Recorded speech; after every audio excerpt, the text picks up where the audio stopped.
శతమానం భవతి శతాయుః పురుషస్య తేంద్రియ ఆయుష్యేవేంద్రియే ప్రతితిష్ఠతి.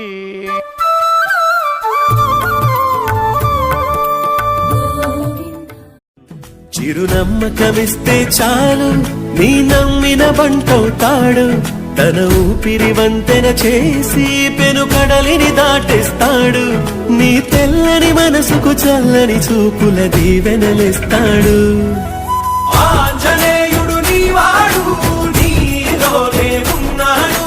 నీవాడై బలమిస్తాడు, నీ తోడై గెలిపిస్తాడు. జయ జనార్దన కృష్ణ